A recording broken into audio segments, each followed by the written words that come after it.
Hey everybody, my name is Steven Vargas. If you've been following this series, you know I'm doing it on just different businesses, activities, and just interesting things around Renton, Washington. So, I don't know why I keep doing these shots where I'm like walking and talking while like doing something strenuous, so I'm out of breath. But I thought it'd be a good idea to film while I'm walking up this hill. Anyways, all right, caught my breath. So one thing I noticed when I moved to the Northwest is there's a couple things that are very popular here. One is coffee, obviously. The other one is craft beer. Third one is biking. And then the fourth one are dogs. So dogs are extremely popular here. Coming from LA, dogs are popular there, but it's on another level here. And I spend a lot of my free time with my dog or bike riding. So today's video is going to be kind of focused around bike and dog related activities here in Renton, Washington. And I'm going to start this video by going over to a mountain bike trail that's actually up here on Renton Hill that a lot of people don't know about. It is pretty hidden and can be kind of hard to find. So I've almost made it to the top of the hill. Back here is Philip Arnold Park. There's a gate over there, so like if you come up from the Renton hillside, you do have to park and walk into the trail or ride into the trail. They're not marked well. If you Google it, it's called the Tapeworm mountain bike trail. And I don't think it's like an official thing. It was just something that was put together by community members. And it's maintained, I think, by people from the bike shop, which I will be showing later on in this video. But yeah, since it's not some official thing, it's not like marked with a sign saying like here's the mountain bike trails. You'll kind of just see these little trails head into the bushes back here, and they lead to like an actual pretty cool bike trail. Like I mentioned, it can be very easy to miss the entrance to the park. But there's a couple of these little cutouts that lead up into the mountain bike trails, and you can follow these on your bike, hopefully not on feet. I'm gonna walk in there on foot, but I will be staying off the trail. This is not a walking trail, so don't bring like your whole family through here to walk on here. Do as I say, not as I'm doing, obviously. I just want to show you this, and I'll try to stay out of the way of all the mountain bike riders through here.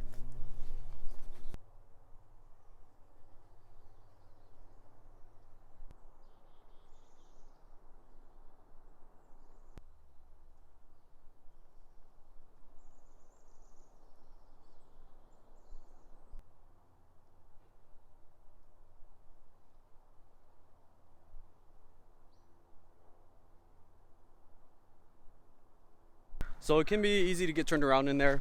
It is pretty confusing. Thankfully, there are some signs up mounted in the trees, which are easy to miss. So just look up and you can probably find an arrow pointing out of the trail.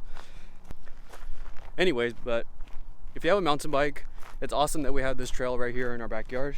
And it kind of makes me want to invest in one, but I already have several bikes and can't justify that right now. But one day.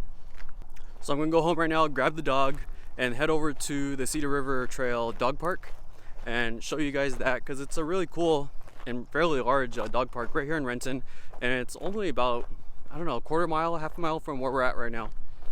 And also on the Cedar River Trail is, of course, the bike trail. So we'll go to the dog park, take the dog home, grab my bike, and do a little bit of exploring on the bike trail.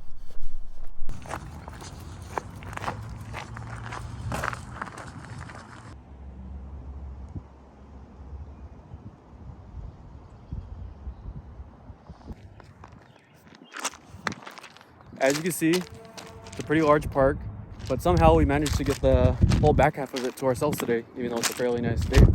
It does tend to get pretty crowded during the summer, so keep that in mind. If your dog is kind of overwhelmed easily by a lot of dogs, it's probably better to come during the week or in the evening, especially when it gets warmer. All right, we're all done here. Does anybody else's dog just walk extremely slow when you're leaving the dog park? She always has a ton of energy and everything, but once we leave the dog park, she can't walk fast. Just walks really slow back to the car.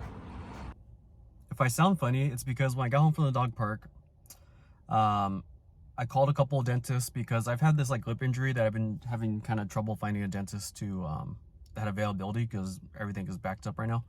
But I got home, called the dentist, and actually found one that was available today. I went in, I wasn't expecting to actually have anything done, but when I got there, they're like, oh, we have availability with the oral surgeon today. So I had some like minor oral surgery.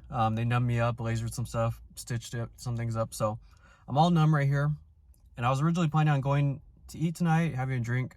I was going to talk about some local restaurants, but I can't really eat. So bear with me a little bit. I'll talk about the places I've been there before, but just imagine I'm eating these things. Imagine I'm enjoying these drinks and whatever else I talk about this afternoon. So I'm gonna go home, finish up the rest of the video. I'm gonna try to let a little bit of this numbness wear off, so I'm not kind of slobbering and talking funny the rest of the video. But the show must go on, so I'm gonna finish this video up, and we'll cut over to that. I'll go grab my bike and try to get going. All right, back to original plans, and I have a bit of time to spare. So we're gonna head downtown. I'm gonna show a couple of businesses I think are kind of interesting, and then we'll head on the trail. So I'm like, I can't do this video without featuring some businesses. So in terms of like a dog related business, this is probably one of the coolest ones here in Renton. It's called Junkyard Bones, and they provide bones to a lot of the pet shops in the area. So if you bought a bone, it's a good chance you bought one that was made here. But they cook their own bones here, and you can buy a ton of dog bones. They have a great selection. If you have a dog, you should definitely stop in here and grab a bone. And before I forget, we are in downtown Renton. It's pretty easy to miss this business just because it's kind of small. But right here, there's like the old city hall right here, Fort General's. Sherman Williams is next door. So earlier we were up here at the top of this hill at the mountain bike trails, and right at the bottom of the hill is this cool bike shop. It's Go Huck Yourself Bikes, so GHY Bikes. They have a great selection of mountain bikes and other bikes as well, and they're very knowledgeable, and the employees are active in maintaining the trail system up there. So if you're interested in biking, mountain biking, that type of stuff, I would definitely stop in here.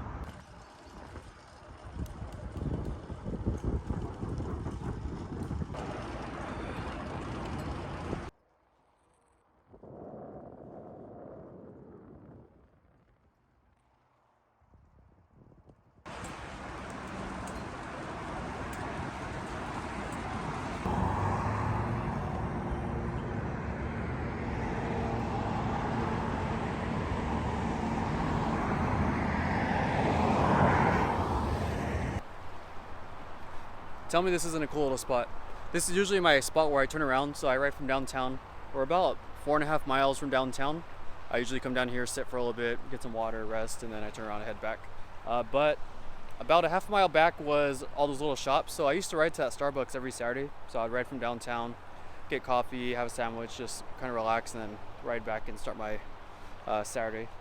But more recently, especially during the pandemic, some friends and I, we would used to ride down after work on Friday, and we'd go to Mezcal, the Mexican restaurant that's kind of new.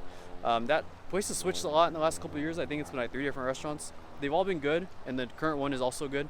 My plan today was to go over there, and I was gonna get like a margarita or something and have some tacos, maybe nachos, but things don't go to plan. But just use your imagination. Imagine I was there enjoying myself, having a drink, some tacos, and it was a great time. Maybe half of Renton was there. We were all there having a good time, and it was a lot of fun. Until my lip gets better, I'm gonna be having some bland food for the next couple days.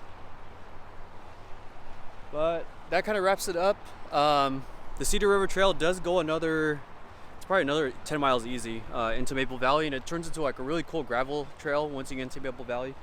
And it goes over like some old rail bridges, and it's very scenic. The whole trail is scenic, but especially out there in the Maple Valley section, it's very scenic. And if you get on the trail in downtown and ride towards Lake Washington, there's actually a cool little place where the trail goes like kind of directly onto a dock. And maybe I'll show that next week in a video. And there's tables, you can eat, have a little picnic out there on a dock on the water. It's just a short bike ride from downtown. So I hope everyone enjoyed this. Didn't turn out exactly as planned, but I still had a good day, and I hope you learned something interesting, and maybe you saw some cool businesses or something. But thanks for watching, and I'll see everybody out there.